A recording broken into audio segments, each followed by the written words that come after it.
Hi everyone, we have a great guest. Now, this is going to be the most special guest of all seasons. What's your name? Hi everyone, I am Madeline or Maddie Walker. I am married to Diego. One day my last name will be Cuevas, but I haven't changed it yet. Yeah, so for those that don't know, here in the US, usually when you're married to someone, in this case, since I'm the man, I'm the guy, she would be getting my last name, but it's not really required for me. I don't care. Anyways, uh, Maddie, how old are you? I am 26. And when are you gonna? Barely. Oh, barely. When are you gonna My turn birthday's 27? Awesome. Well, probably when we release this, it's gonna be about like a month from now. But anyways, hopefully you guys like it. As I always say, if anyone is interested to talk in this show, you can always hit me up. Okay. Awesome. So, like I always say to all of my guests, if you feel like you need to cry, you can cry. If you feel like you need to laugh, you can laugh. You don't have to have a sad face all around this interview slash podcast. Um, Now, I have prepared a few questions for you, and the first one that I want to ask you is what were some of the most memorable experiences from your childhood that you believe that shape the person that you're in today? I think one of the most memorable things for me is being able to have both parents in the house so often. I think that's something that not all kids have, and I was really fortunate to have. My mom was a stay at home mom, and my dad owned our main source of income was from apartments, and so he didn't have a 9 to 5 job where he always had to be out of the house. There was like 1 or 2 weeks a year that he was super busy, but we got to have everyone in the house a lot of the time, so we played outside a lot, and I love playing outside now, in Mm-hmm. whatever way that is. And then playing ball tag in the house and being able to make cardboard houses and things like that. Just, I think, really made me love to be around people and have fun and kind of be active that way. So That sounds fun. Um, and what were your interests and hobbies growing up?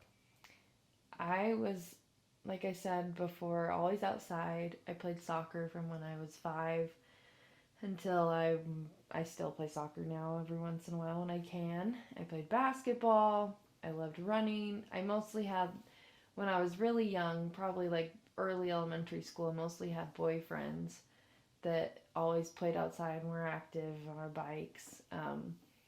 I loved reading.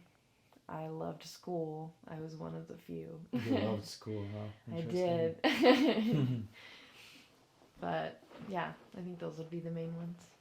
Awesome. And knowing that you are the oldest sibling out of three, how was being the oldest? Did you feel like you were the boss out of the three of them? Definitely not. I think that I'm quite a bit older than my two youngest siblings. It kind of feels like we have two families because of the gap. Like they're still my siblings, but I was often like a caregiver in a way where I'd be babysitting them or just looking out for them in general. But I would say I don't really know. I was kind of just the oldest and was just kind of the babysitter sometimes, but not necessarily in charge. Yeah.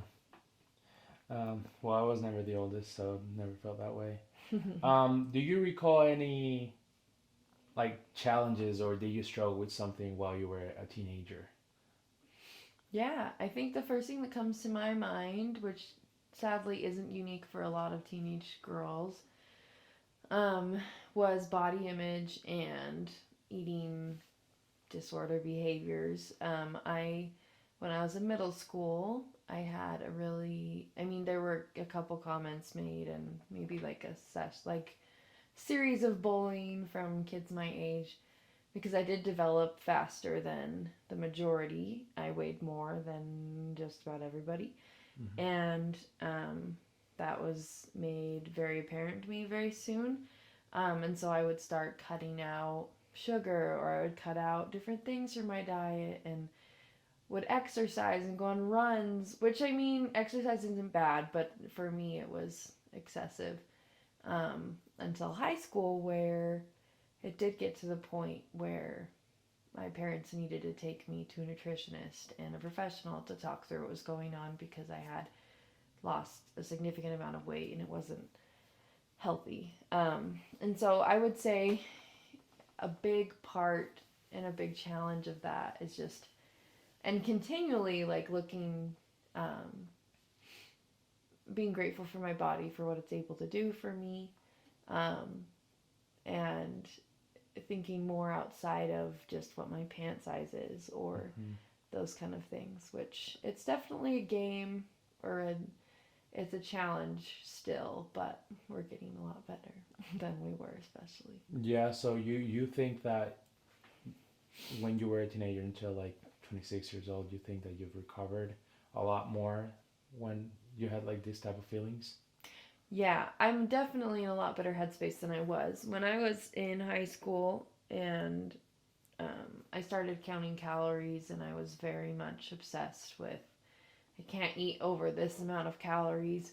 Um, if my mom and dad made dinner and it was something that wasn't very healthy, I would eat like a fourth of a cup of it and be like, yep, I'm full. And then they'd tell me to maybe I should eat more, and it would Mm-hmm. turn into a yelling match of just, you want me to be fat? It definitely got dark sometimes. Now, I mean, there's every once in a while where I'll feel some of those thoughts coming into my head, Mm-hmm. and I kind of have to talk myself out. Um, but at least now I'm more aware of what's going on. So, I see.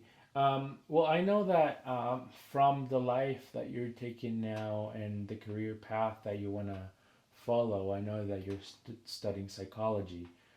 Now, one of these career path, do you feel like based of these events when you were a teenager could lead you to wanting to study psychology and help people that have been struggling with things like, oh, I feel like I'm fat, or I feel like I'm ugly, or I cannot even look myself in the mirror because I just feel rejected. Do you feel like these events could have caused that kind of career path? yeah, I initially, when I was going to college, I did want to do dietetics and nutrition, because of that. And it kind of ended up getting to the place where I am now, which is studying school psychology. Mm-hmm. Um, I mean, I will be helping kids that have these issues, but I guess it's not specialized specifically in that, but I definitely think it impacted where I am today. I think one of the biggest things that impacted me is that a lot of my friends and family growing up had a lot of mental health issues that weren't really addressed or could have been addressed sooner. Um, and one of the reasons I wanted to pick school psychology and working with kids specifically is because ideally we can help get the mental or emotional support that they need sooner instead of later when it is a little bit more complex and hard to recover or get support for. Um, and so I think from my past of, yes, my own mental health issues Mm-hmm. and self-confidence issues definitely impacted that, but also just being able to help my loved ones that I was supporting in during those times also that could have gotten that help but maybe didn't. And so, Awesome. I know that based on previous conversations between us, is that you also planned on choosing a music career, and then you were like, you know what, never mind, you just chose school psychology. Um, what would you say was like what made the change exactly between the music career and the psychology career? that's a great question. Yeah, so I went from wanting to study nutrition to music therapy to music, back to psychology, and then to school psychology. So I kind of jumped around everywhere for a second there. Yeah. But more than anything, I think I started studying music and realized that music is an outlet for me, and something that, yes, I can use for my mental health, but not something that I want to study, and that I didn't want to be frustrated with music in the way that sometimes I am frustrated with school. Um, and I think it's great. I still love music. I don't nearly make enough time for it now. Hmm. But yeah, I think more than anything, I knew I wanted to help people. I knew that I could do that with psychology. And I knew that music helped me, but it might just be an outlet instead of a career path. Yeah, if you could like, let's say you could have in one spot each person that lives in this world, and you could kind of like just give a talk about how how you've been kind of like struggling between like choosing career paths, or like struggling between this issue that you had when you were a teenager, like what would you say to them, to those at least that have been struggling with those things? Struggling finding a career path. Yeah, find a career path. I mean, struggling in general with things like mental health or like a career path or anything really. Um,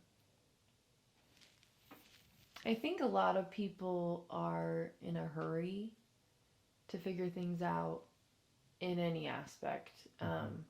And I think I would just tell them that they have time, specifically with the career path. I think it's a little different with mental health because when you are in a really dark place, you don't necessarily want to tell them you have time because they would like to not feel so bad.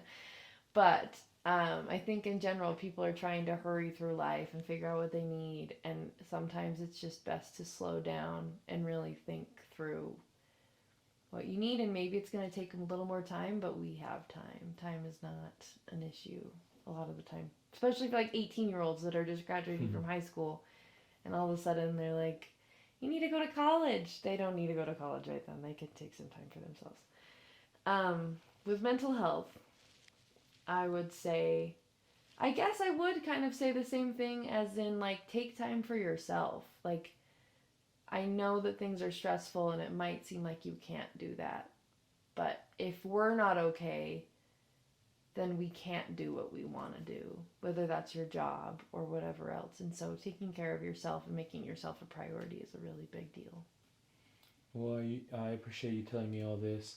Is there anything else that you would like to add into this conversation? Thanks for having me here. Awesome. Yeah, so we're gonna just close this conversation. Always inviting anyone that it's interested in this, and I'll see you again soon, I guess. Thank you.